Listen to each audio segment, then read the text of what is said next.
Yang Ketua, saya menyokong. Ucapan penangguhan Ahli Yang Berhormat Senator Datuk Akbar Ali. Silakan Yang Berhormat Datuk Akbar Ali. Terima kasih Yang Berhormat Datuk Timbalan Speaker. Bismillahirrahmanirrahim. Assalamualaikum warahmatullahi wabarakatuh dan salam satu Malaysia. Tajuk ucapan penangguhan saya ialah merakyatkan outcome teknologi hijau khusus untuk peserta Felda, Felkra dan Risda. Yang berhormat Datuk Timbalan Speaker, di Dewan Yang Mulia ini sepanjang 8 persidangan yang lalu saya telah berpeluang membahas dan mengenengahkan beberapa idea pandangan, termasuklah idea mengenai meningkatkan pendapatan golongan bawahan seperti nelayan, petani, penternak, pekebun kecil dan termasuklah para peserta Felkra, Risda dan Felda seperti mana yang saya sebutkan tadi. Di peluang ini pula, secara khusus saya ingin memacakkan idea menambahkan pendapatan para peserta Felda, Felkra dan Risda yang menanam kelapa sawit. Penambahan ini adalah melalui nilai tambah atau dengan izin value added yang boleh diperoleh melalui proses merakyatkan outcome penggunaan biotek dan teknologi hijau yang dipromosikan oleh tidak lain dan tidak bukan ialah Yang Amat Berhormat Perdana Menteri kita Datuk Seri Muhammad Najib Tun Haji Abdul Razak. Terlebih dahulu, wajarlah saya merakamkan setinggi penghargaan dan tahniah kepada ketiga-tiga agensi kerajaan ini yang telah berjaya membangunkan tanah kebun dan sumbangan outcome-nya ialah peluang pekerjaan yang bertambah, pengeluaran dan ekspor negara meningkat, aktiviti ekonomi bertambah rancak, pendapatan para peserta melompat sebagai contoh sebanyak 2 kali ganda antara tahun 2005-2010 dan seterusnya kadar kemiskinan telah dapat diturunkan dan jurang pendapatan telah dapat dikecilkan. Ini semua telah saya lakarkan dalam ucapan membahaskan titah Duli Yang Maha Mulia Yang di-Pertuan Agong pada 20 April lalu. Dalam konteks 3 agensi yang saya sebutkan tadi, kejayaan tersebut dicapai di bawah paradigma yang boleh saya panggil paradigma tradisional, iaitu amalan pertanian yang baik atau dalam bahasa Inggeris good agriculture practices dengan izin, penggunaan high yield varieties dan juga tissue cultures dengan izin, penggunaan baja yang optima dan seumpamanya. Pendapatan para peserta agensi berkaitan dibayar berdasarkan 2 punca sahaja, iaitu oil extraction rate OER.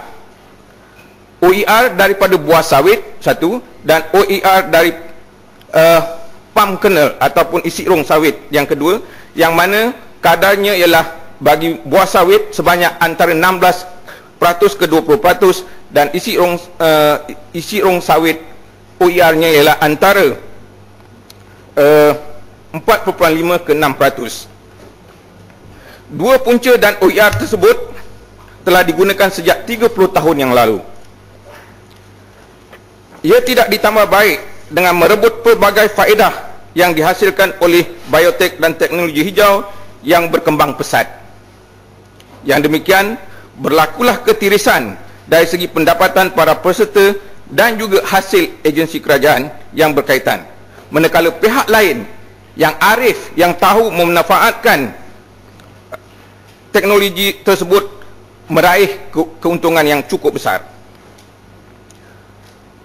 Ketirisan yang berlaku itu ialah para peserta tidak mendapat apa-apa faedah daripada bahan buangan sawit seperti EFB, tempurung, batang dan pelepas sawit yang sesuai digunakan untuk menghasilkan bahan api, baja organik, makanan binatang, medium density fiberboard atau MDF, papan lapis, papan serpai, kertas dan pulpa. Mereka juga tidak mendapat sebarang faedah daripada efluen dari kilang ataupun POMI yang sekarang sudah boleh digunakan untuk memerangkap biogas bagi penjanaan elektrik. Ia juga mengandungi bahan fenolik yang tinggi dan berpotensi untuk merawat H1N1.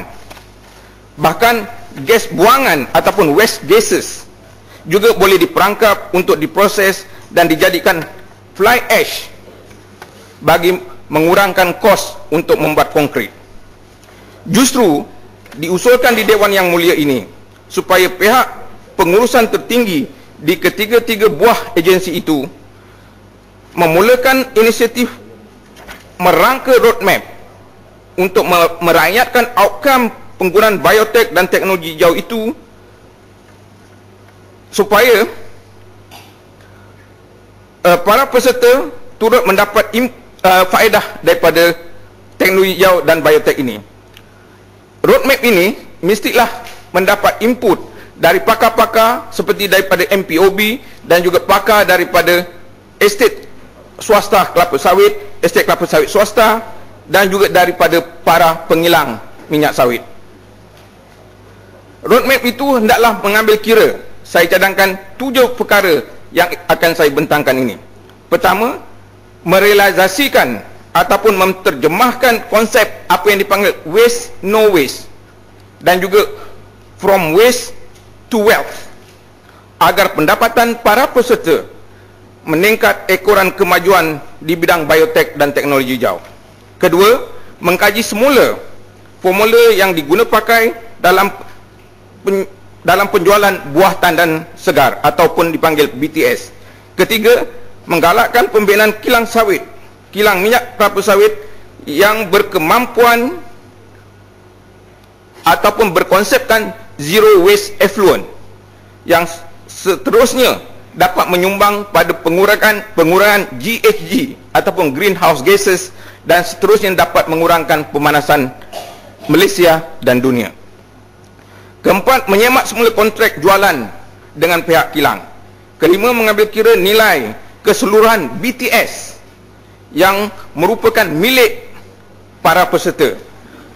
BTS itu mengandungi bukan sahaja buah sawit dan rong ataupun palm kernel, tetapi minyak sawit, minyak isi rong, EFB, empty fruit bunch dengan izin, tempurung, POMI dan suspended particulates dengan izin dalam menentukan pendapatan dari penjualan BTS berkenaan. Yang keenam, menjadikan sumber pendapatan peserta dari hasil bahan buangan sawit seperti pelepah dan batang sawit. Dan yang ketujuh, mengkaji sumber-sumber lain yang boleh menjadi sumber baru pendapatan bagi para peserta.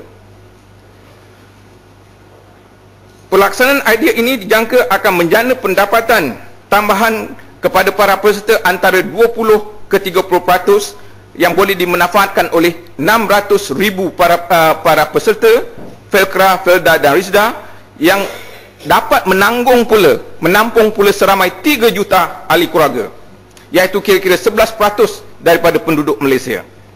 Yang demikian, ia akan turut menyumbang kepada kejayaan visi yang amat berhormat Perdana Menteri kita yang komited untuk meningkatkan GNI per capita kepada RM50,000 setahun menjelang tahun 2020 melalui lonjakan pendapatan yang saya sebutkan tadi. Disedari idea ini memerlukan masa untuk dihalusi dan dilaksanakan, tetapi prasyarat kejayaannya ialah: pertama, ia hendaklah dilihat secara positif dan dilakukan buy-in dengan izin oleh semua pihak yang terlibat. Dan kedua, prasyarat kedua ialah ia hendaklah dimulakan sekarang, kerana kerja beransur tidak bertahan, kerja bertangguh tidak menjadi. Atas prinsip dan konsep yang sama, maka golongan lain seperti nelayan, seperti penanam jagung dan pisang hendaklah juga mendapat faedah yang sama, kerana nilai seekor ikan bukan bergantung kepada isinya saja, tetapi hendaklah mengambil kira nilai kepala, nilai tulang, nilai ensang, nilai ekor dan juga nilai sisiknya yang semuanya berguna. Begitu juga pokok jagung dan pokok pisang, dari akar sampai ke daun, sampai ke buah, semuanya bernilai dan berharga, dan bukan sekarang hanya mengambil kira nilai buahnya saja. Sekian, terima kasih. Assalamualaikum warahmatullahi wabarakatuh. Silakan Yang Berhormat Menteri. Terima kasih Datuk Yang di-Pertua.